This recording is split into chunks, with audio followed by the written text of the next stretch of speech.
మార్కాపురం జిల్లా మార్కాపురం పట్టణంలోని sub collector కార్యాలయంలో పెంచల ప్రభాకర్ మార్కాపురం ఆర్డీఓగా బాధ్యతలు స్వీకరించారు. గుంటూరు జిల్లా నుంచి బదిలీపై ఇక్కడికి వచ్చిన ఆయనను కార్యాలయ సిబ్బంది అధికారులు అభినందించారు. ఈ సందర్భంగా ఆయన మాట్లాడుతూ రాష్ట్ర ప్రభుత్వం అమలు చేస్తున్న అభివృద్ధి సంక్షేమ పథకాలను అర్హులైన లబ్ధిదారులందరికీ చేరేలా కృషి చేస్తానన్నారు. డివిజన్ పరిధిలో ఉన్న భూ సమస్యల పరిష్కారానికి ప్రత్యేక చర్యలు తీసుకుంటామని తెలిపారు. ప్రజలకు పారదర్శకంగా సమర్థవంతంగా సేవలు అందించడమే తమ లక్ష్యమని పేర్కొన్నారు. ఇప్పటి వరకు మార్కాపురం ఇన్ఛార్జ్ సబ్ కలెక్టర్ గా పనిచేసిన మాదాల శివరామిరెడ్డి తిరిగి శ్రీ పూల Subbaiah Veligonda project special deputy collector గా బాధ్యతలు చేపట్టనున్నారు. నూతన ఆర్డీఓ బాధ్యతలు చేపట్టడంతో మార్కాపురం డివిజన్ లో పరిపాలన మరింత చురుకుదనం సాధిస్తోందని స్థానికులు ఆశాభావం వ్యక్తం చేస్తున్నారు. అందరికీ అందుబాటులో ఉంటూ ఈరోజే నేను ఛార్జ్ తీసుకున్నాను.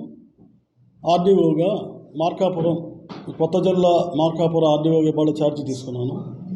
రెవెన్యూ సమస్యలు ఏమన్నా కానీ అందరికీ అందుబాటులో ఉంటూ పరిష్కరిద్దాం. అందరూ ఎవరైనా సరే ప్రజలు ఎవరైనా సరే అన్ని వేళలా నన్ను సంప్రదించవచ్చు. అందరికీ అందుబాటులో ఉంటూ పరిష్కరిద్దాం సమస్య.